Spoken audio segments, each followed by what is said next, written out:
बहुत सरल है इसकी। पेज नंबर 6 पर मिल गया। परमानंद स्तोत्र। परमानंद संयुक्तम निर्विकारम निरामयम ध्यानहीना न पश्यन्ति निज देहे व्यवस्थितम। पढ़िए, आप लोग पढ़ के बताइए।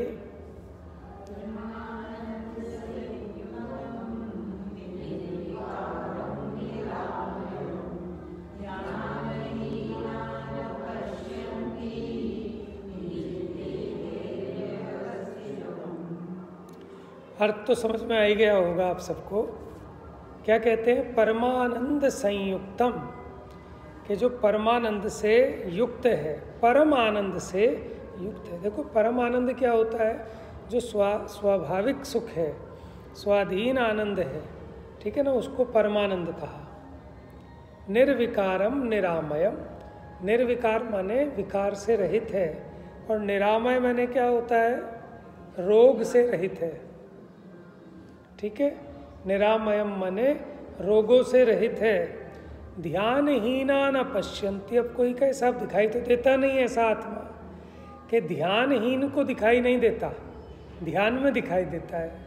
ध्यानहीना न पश्यन्ति निज देहे व्यवस्थितम। कहाँ है ऐसा वो परमात्मा? ऐसा कहाँ है वो परमानंद का धाम? निज देहे व्यवस्थितम, कि अपने इस देह में ही है। देह में मतलब देह के साथ एक क्षेत्रावगाह संबंध है। कोई ऐसा नहीं कि देह खोला है और जैसे बोरे के अंदर कोई माल भरा होता है, ऐसा नहीं है। दूध और पानी जैसे मिल जाएं, उसी प्रकार जहाँ जहाँ शरीर के प्रदेश हैं वहीं वहीं आत्मा के प्रदेश हैं, लेकिन आत्मा एक अखंड है। अनंत सुख संपन्नम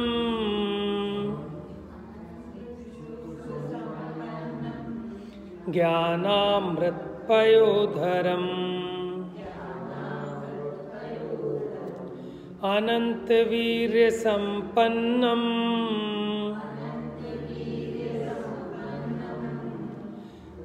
दर्शनम परमात्मना। मैं बताऊं कहाँ पर है? वो जो इस तरफ अलमारी है ना कोने पे, हाँ, तुमने कहाँ देखा? ब्रज जिनवाणी नहीं है? मैं तो रोज निकाल के पढ़ता हूँ उसमें से। बृहद जिनवाणी है ना, एक मोटी जिनवाणी। हाँ, चलो छोड़ो, कोई बात नहीं। हाँ हाँ, कोई बात नहीं। चलिए देखिए, अनंत सुख संपन्नम, कि जो अनंत सुख से संपन्न है। ज्ञानामृत पयोधरम, ज्ञान रूपी अमृत से। पयोधर क्या होता है? पय माने होता है जल, और पयोधर माने होता है बादल।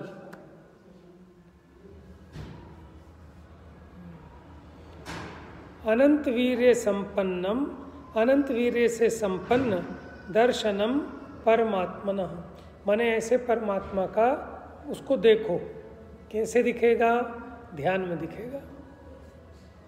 कोई बात नहीं, बैठ जाओ, रहने दो, मिलेगी नहीं, यहाँ नहीं। निर्विकारम निराबाधम सर्वसंग विवर्जितम परमानंद संपन्नम शुद्ध चैतन्य लक्षणम। देखो, ये सारे शब्द ना आपको सिद्धों की पूजा में मिलेंगे। क्यों? क्योंकि सिद्ध वही शुद्धात्मा है, और यहाँ आपको वो शुद्धात्मा ही समझा रहे हैं। तो जैसे वो सिद्ध बने हैं, ऐसा स्वरूप अपने को यहाँ अभी शक्ति रूप से विद्यमान है। देखिए, निर्विकारम निराबाधम। निराबाध सुख होता है ना, कि समस्त बाधाओं से रहित सिद्ध भगवान को प्रकट होता है निराबाध सुख। सर्वसंग विवर्जितम, देखो लौकिक में क्या लगता है कि सुख तो उसको होगा जिसके पास सब कुछ सामग्री है, लेकिन ये तो सर्व संग से विवर्जित हैं, रहित हैं, और फिर भी कैसे हैं? निर्विकार हैं, निराबाध हैं, परमानंद संपन्न हैं। और कैसे लक्षण वाले हैं? शुद्ध चैतन्य लक्षण। देखो सिद्धों पे तो घटित होंगे, लेकिन अभी सिद्धों की बात नहीं करनी।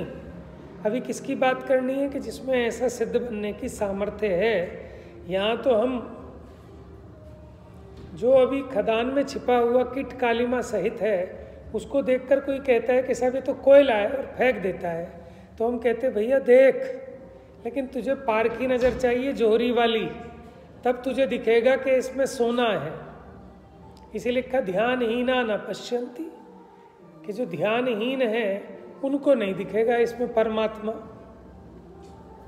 कोई नहीं मिलेगा, बैठ जाओ।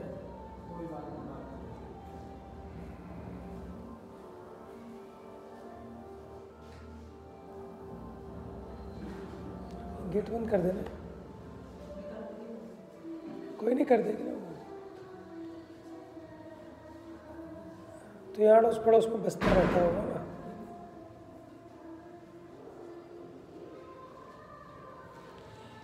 हाँ देखो बड़ा फेमस और बड़ा बढ़िया एक छंद है।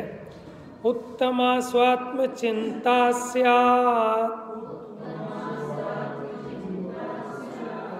मोह चिंता च मध्यमा अधमा काम चिंता स्यात् पर चिंता धमा धमा।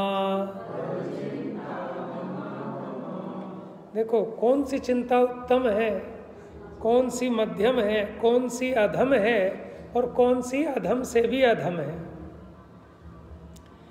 तो उत्तमा स्वात्म चिंता स्यात्, ठीक है। उत्तम तो क्या है कि अपने आत्मा का चिंतन, वो उत्तम चिंतन है।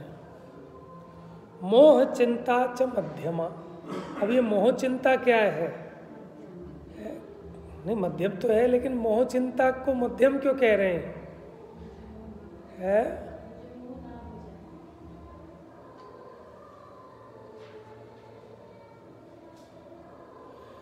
ऐसा भी अर्थ ले सकते हो। नहीं तो इसका अर्थ ये हो सकता है कि जीवों के परोपकार की चिंता, कि सभी जीव कैसे मोक्ष मार्ग में लगें, ठीक है, ये मध्यमा है। अथवा ऐसा कह सकते हो कि मुझे मोह ना हो जाए ऐसी चिंता करना, ये नास्ती वाली हो गई, और मैं आनंद स्वरूप हूँ ऐसी चिंता, ये उत्तम चिंता है। वो ना नहीं है, वो ता है।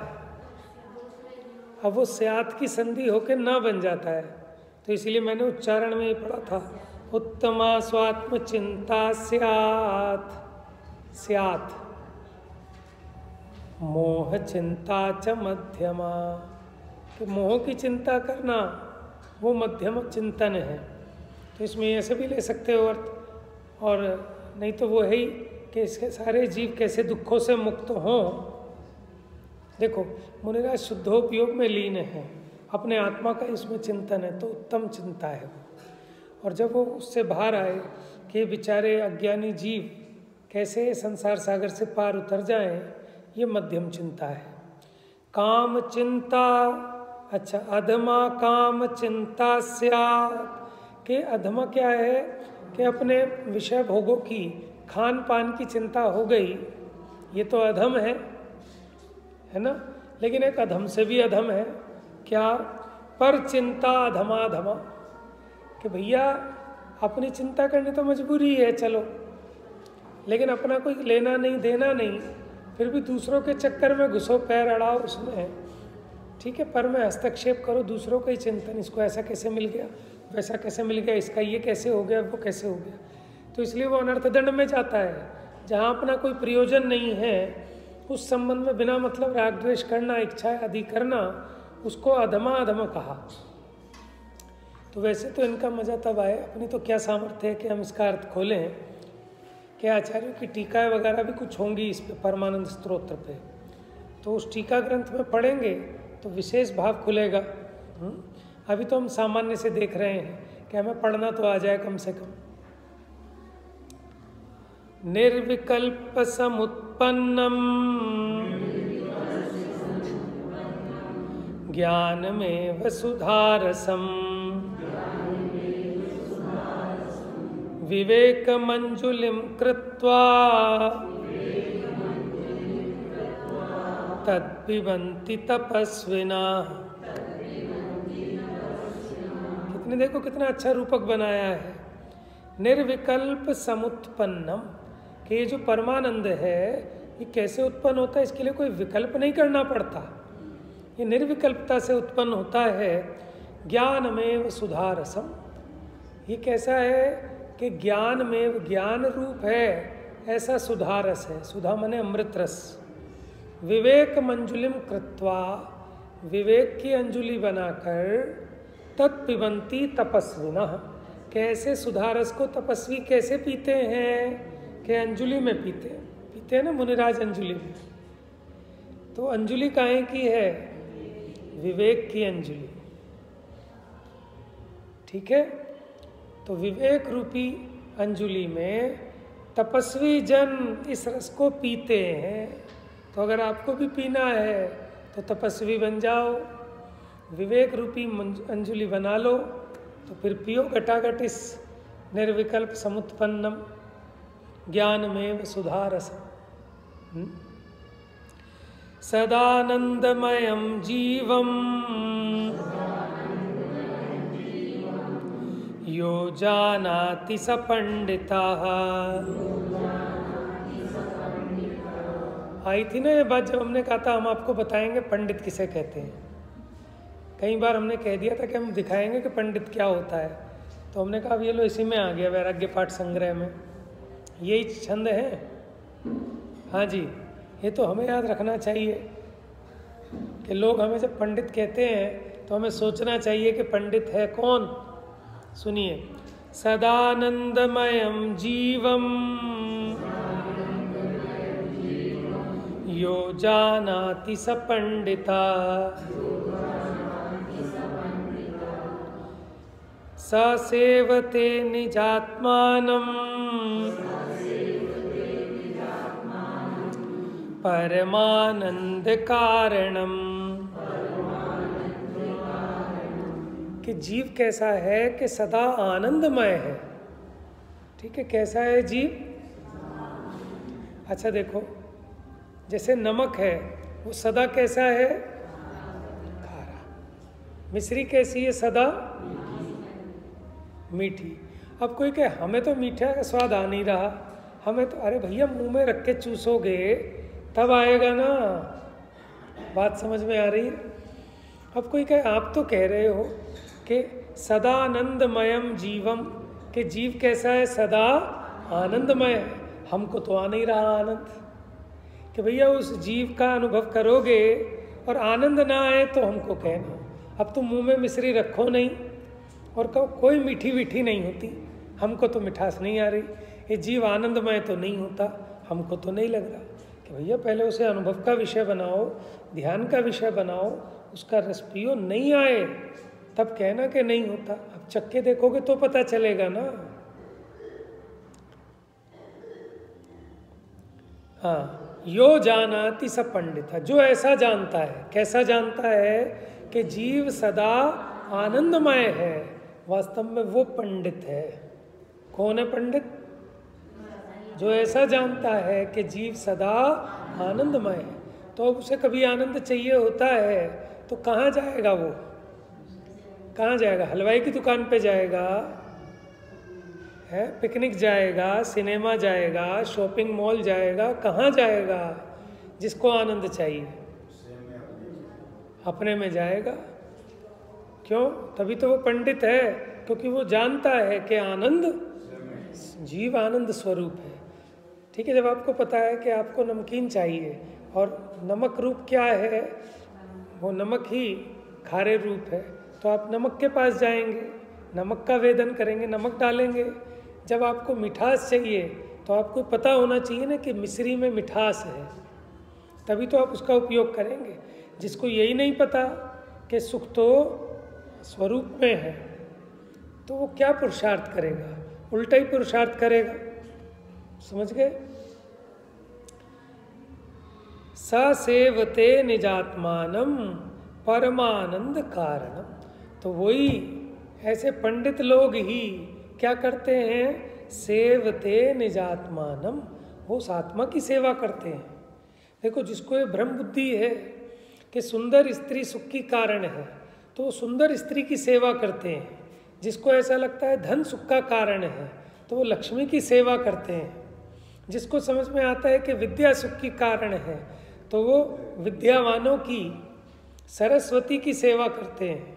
लेकिन जिसको ये समझ में आया कि निजात्मा सुख का कारण है, तो वो निजात्मा की सेवा करेंगे।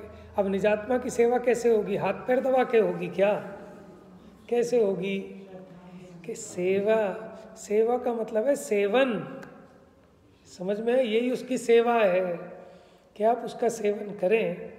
यही तो उसकी सेवा। आपने अपने पंडित जी बुलाए, उनका प्रवचन रखवाया नहीं पूरे दिन, तो आपने सेवा नहीं। आप उनके 3 प्रवचन रखवाते, आप उनके पास चर्चा करने जाते, तब कहते कि लोगों ने बड़ी सेवा की। पंडित जी कहेंगे विश्वासनगर के लोगों ने बहुत सेवा की। सेवा का मतलब है आप उनका सेवन करो ना, उनका लाभ लो, है उनकी श्रद्धा करो, है उनसे चर्चा करो।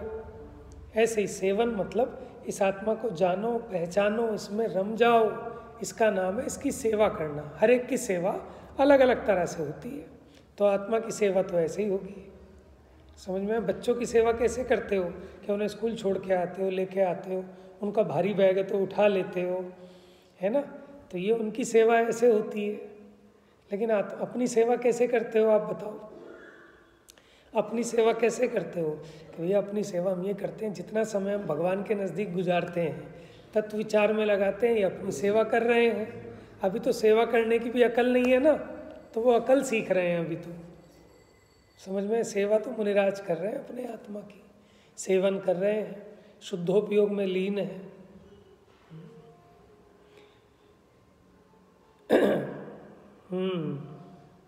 परमानंद कारणम, तो वो निजात्मा की सेवा करते हैं जो कि परमानंद की कारण है।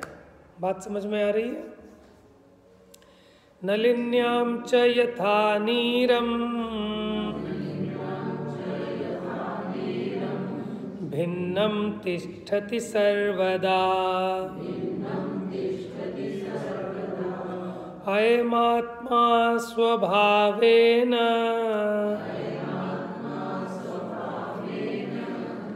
देहे तिष्ठति निर्मला।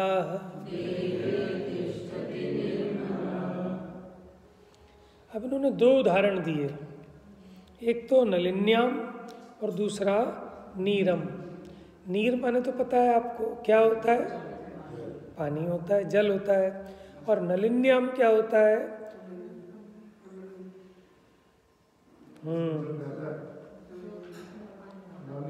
नहीं नहीं, सही अर्थ बताया, कमलिनी। कमलिनी आपको कैसे पता?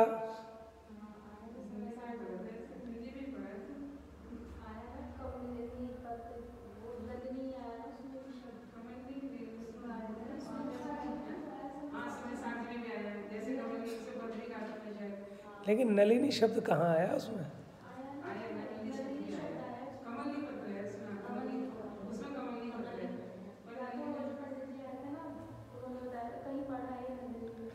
लेकिन बिल्कुल सही बैठा है। ठीक है, देखो जैसे वो जो कमलिनी पत्र है वो जल में रहे तो भी उससे न्यारा है। कैसे? कि भीगता नहीं है वो, आप निकालो, क्योंकि वो ऑटोमेटिक ऐसा चिकना होता है उसका पत्ता कि वो जल में रहकर भी उस पर जल नहीं रुकता, वो गीला नहीं होता। अब देख लो निकाल के, समझ में है? ऐसे ही आत्मा कर्मों में रहे, देह में रहे, तो भी वो कर्म रूप नहीं होता, देह रूप नहीं होता। हटा के देख लो। नलिन्याम च यथा नीरम भिन्नम तिष्ठति सर्वदा अयम आत्मा स्वभावेन देहे तिष्ठति निर्मलः उसी प्रकार ये आत्मा भी देह में रहते हुए भी, देह तो मलिन है, वो है ना डॉक्टर साहब की 12 भावना है, तो उसमें जो अशुचि भावना उसमें आता है, किंतु रहे इस देह में निर्मल रहा जो आत्मा वह साध्य है आराध्य है बस। तो पहले देह की अपवित्रता बताई कि खून पीक मवाद की थैली है, लेकिन फिर भी ऐसे मलिन देह में रहता हुआ भी आत्मा सदा निर्मल रहा। जैसे वो कमलिनी पत्र जल में रहता हुआ भी जल से भीगता नहीं, उससे न्यारा रहता है। ऐसी मेरा आत्मा स्वभावेन, स्वभाव के समीप जाकर देखोगे तब की बात है, ये स्वभाव की बात है। देहे तिष्ठति निर्मला, देह में रहता हुआ भी वो आत्मा निर्मल है। तो यह निर्मल का अर्थ है स्वभाव से, देह रूप नहीं होता। द्रव्य कर्म मलैर्मुक्तम, देखिए द्रव्य कर्म मलैर, मलैर र की आवाज आएगी, र न लगाओ तो विसर्ग लगाओ। द्रव्य कर्म मलय मुक्तम, तो वो संधि होने पर भाव कर्म विवर्जितम, नो कर्म रहितम विद्धि निश्चयेन चिदात्मना।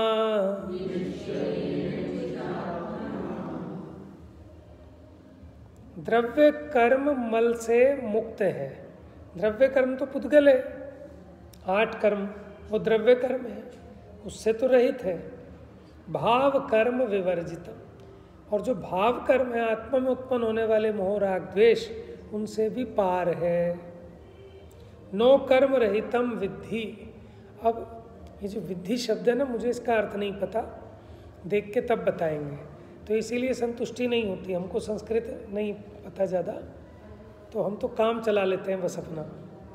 ठीक है, अब ये जो विद्धि शब्द है इसमें बड़ा रहस्य भरा है, मुझे ऐसा लग रहा है, लेकिन मुझे इसका एग्जैक्ट अर्थ नहीं पता, देख के ढूंढ के बता। कहने को तो हम कुछ भी कह सकते हैं, लेकिन कुछ ना कुछ तो होगा ना बढ़िया है। क्या कहाँ से ढूंढ रहे हो, कहीं अर्थ थोड़ी है इसका, कहाँ है? अरे तुम्हारा तो बढ़िया है भैया फिर।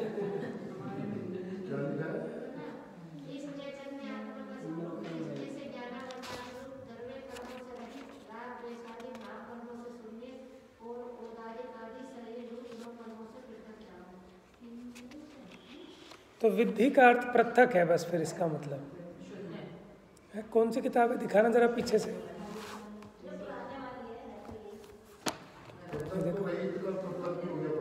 हाँ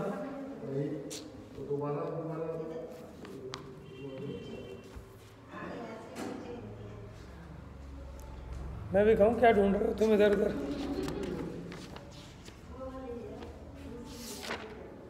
ले लो, पढ़ाने वाले के पास होनी चाहिए ना ऐसी किताब।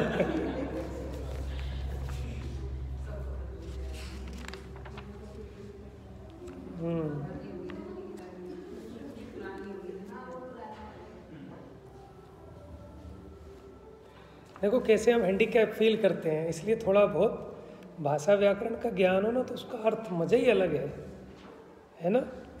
तो कोई कठिन नहीं है, तो हमारा आलस है। अगर ईमानदारी से माने हफ्ते 2 हफ्ते ढंग से थोड़ा सा देख लोगे, पढ़ लोगे तो सब आ जाए, कोई मुश्किल तो है नहीं, लेकिन प्रमाद है अपना। देखिए जो द्रव्य कर्म मल से मुक्त है, भाव कर्म से रहित है, नो कर्म रहितम नहीं, विद्धि का कुछ और होगा फिर। नहीं, 8 नंबर का छंद है ना।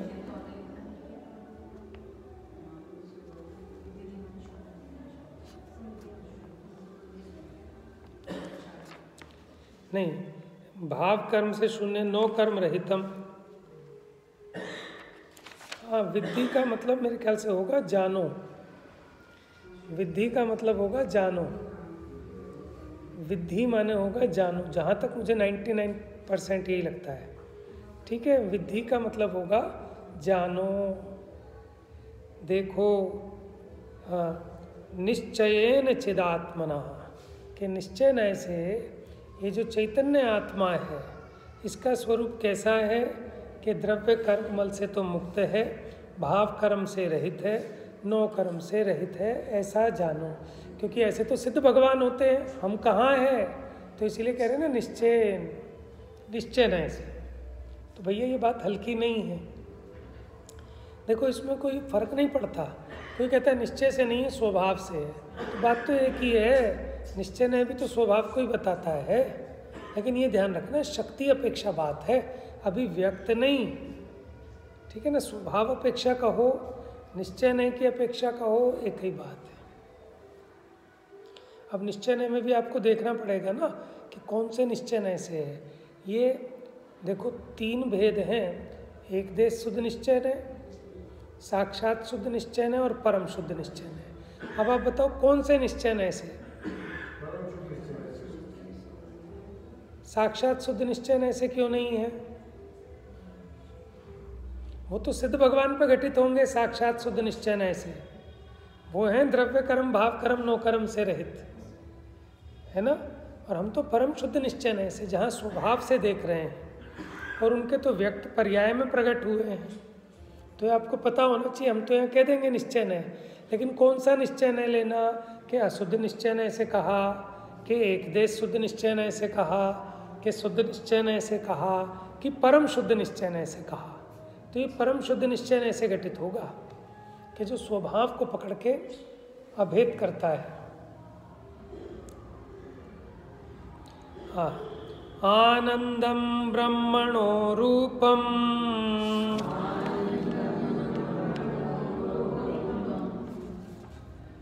निज देहे व्यवस्थितम।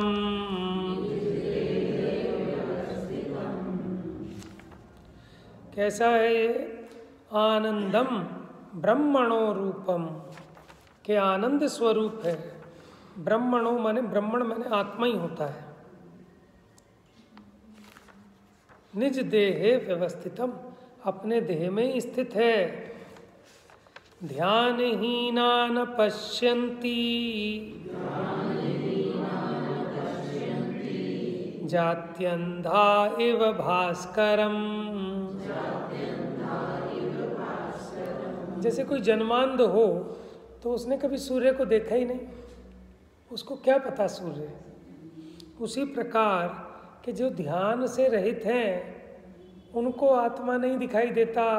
जैसे उल्लू को सूर्य कभी दिखाई नहीं देता, तो इसका मतलब ये थोड़ी है कि सूर्य है ही नहीं, उल्लू ही है अजात्यान, क्योंकि उसे कभी सूर्य दिखाई नहीं देता। तो इसका मतलब क्या सूर्य है नहीं? ऐसे ही अगर आपको आत्मा दिखाई नहीं देता तो ऐसा थोड़ी है कि आत्मा है नहीं। ठीक है, हम अंधे हैं। कल भी आया था ना छुल्लक धर्मदास जी, अंधा है क्या? तद्ध्यानम क्रियते भव्यै मनो येन विलीयते तत्क्षणं दृश्यते शुद्धम्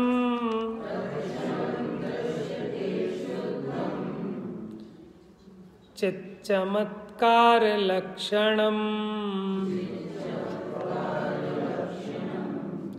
देखिए, तद्ध्यानम क्रियते, क्योंकि कहा था ना कि ध्यानहीना न पश्यन्ति, और उस ध्यान को करने से भवेर मनो येन विलीयते, कि मन विलय को प्राप्त हो जाता है। मन का काम है चंचलता, विकल्प करना, तो वो मन विलय को प्राप्त हो जाता है ध्यान के द्वारा। तत्क्षणम दृश्यते शुद्धम, जब मन शांत हो जाता है, तत्क्षण दृश्यते शुद्धम, उसी क्षण आपको दृश्यते, आंखों से नहीं, आंखों से कैसे दिखाई देगा आत्मा? ध्यान में। शुद्धम चित्त चमत्कार लक्षणम, चैतन्य चमत्कार लक्षण वाला ऐसा आपको शुद्धात्मा अनुभव का विषय बनता है। मतलब इतना तो समझ लें, जब एकांत में बैठ के पढ़े तो मोटा मोटा अर्थ तो भाव वासना आनी चाहिए ना इसकी।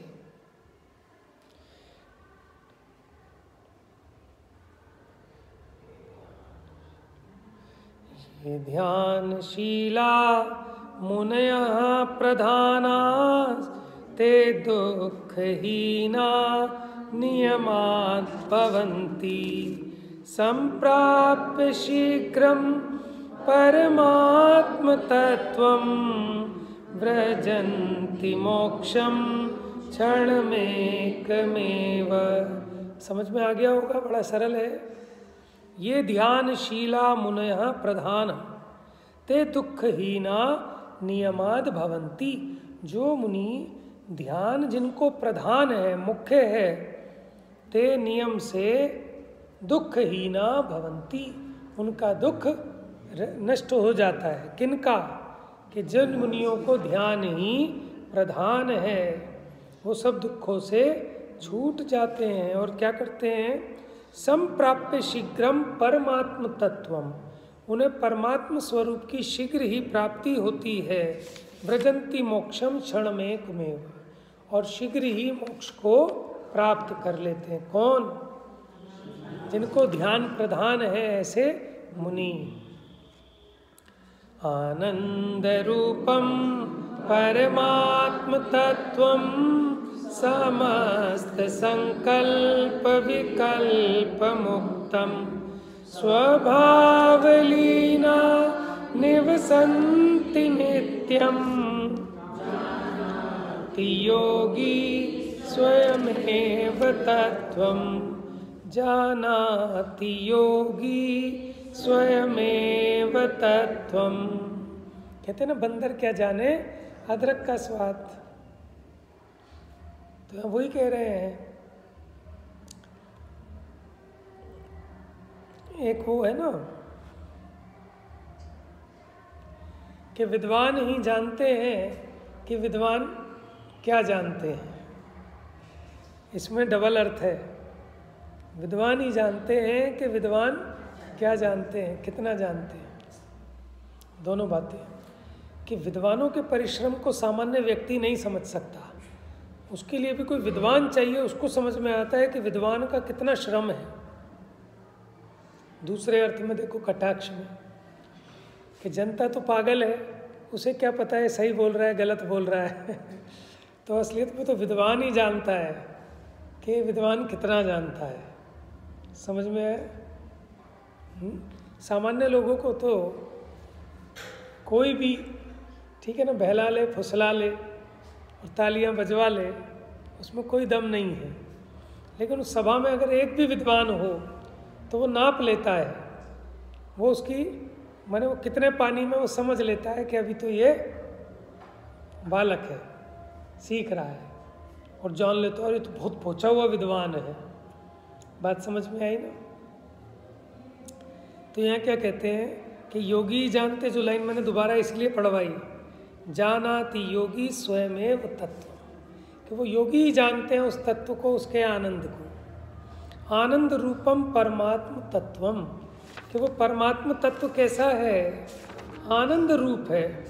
और हम ऐसे देखते हैं मेंढे की बातें, इसीलिए मैंने कहा बंदर क्या जाने अदरक का स्वाद ठीक है, अब ये उदाहरण लौकिक में चलता है, लेकिन इसके पीछे कोई कहानी होगी, है ना? ऐसा क्यों कहते हैं, किसी को पता है? पुराने लोगों को? हाँ जी, देखो हम तो नए, पुराने लोगों से अपेक्षा होती है, क्योंकि ये अनुभव होता है ना, तो पता होता है कि चीज़ें क्यों चलती हैं।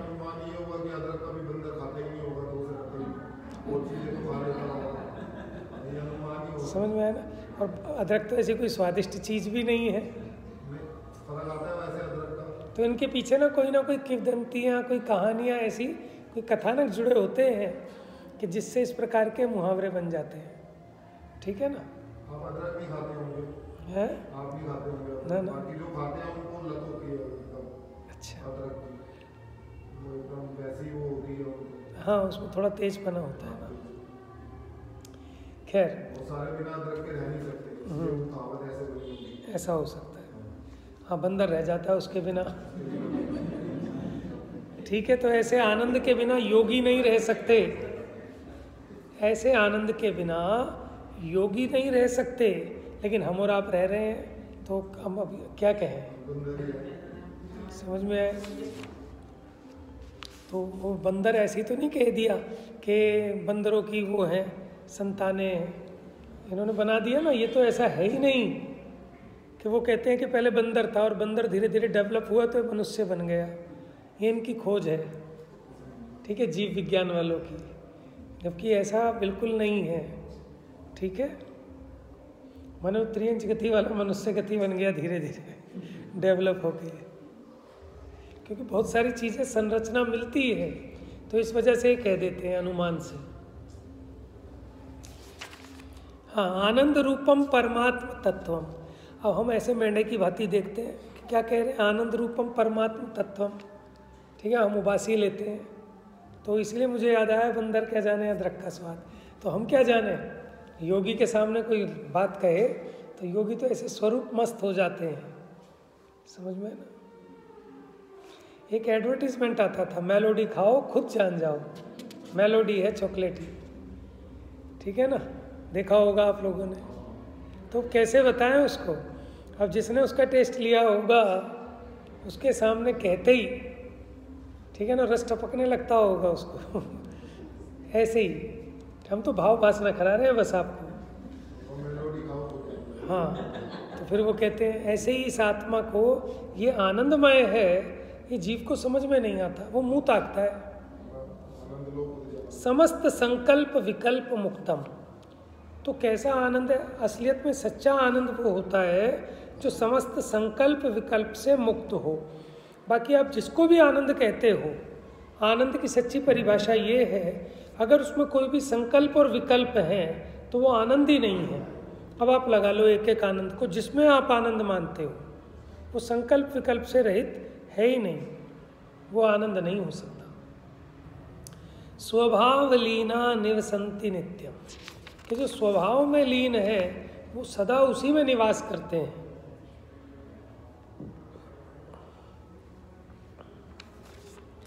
जानाति योगी स्वयमेव तत्व। इस प्रकार योगी जन ही उस तत्व को, उस स्वरूप को, उस भाव को जानते हैं। क्योंकि योगी तो ध्यान में लीन रहते हैं। योगी किसे कहते हैं कि जो ध्यान में लीन रहे, और भोगी जो भोगों में लीन रहे है। चिदानंदमयम शुद्धम निराकारम निरामयम अनंत सुख संपन्नम सर्वसंग विवर्जितम। अब देखो, ये बात तो आप पढ़ रहे हो, लेकिन झूठा आनंद नहीं लेना इसका, झूठा आनंद नहीं लेना। सच्ची अपेक्षा समझकर स्वरूप सन्मुख होकर तब आनंद लेना। अब वाह वाह, सब मुशायरे में वाह वाह कर रहे हैं तो हमने भी कर दी, ठीक है, सब हंस रहे हैं तो हम भी हंस दिए, कि ये आनंद सच्चा आनंद नहीं है। ठीक है ना, उस स्वरूप को अनुभव में लें, साक्षात ध्यान में उसको देखें, और फिर जो अपरंपार आनंद होगा, ठीक है ना, वो सच्चा वाह वाह होगा, है ना। तो अब इसकी बाकी चर्चा कल करेंगे। अपेक्षा समझ लेना भैया, एकांत नहीं पकड़ना, ये भी जिम्मेदारी हमारी है कि जब कोई डॉक्टर कोई दवाई देता है तो उसकी सावधानी बताना भी उसकी जिम्मेदारी है। और फिर पता चले कि साहब दूध के साथ खानी थी और आपने खाली दही के साथ, तब तो जहर का काम कर जाएगी, ये बताना भी तो डॉक्टर की जिम्मेदारी है। ठीक है ना। हाँ, क्योंकि जिनवाणी का एक भी वचन बिना अपेक्षा के नहीं है, इस बात से सावधान रहना।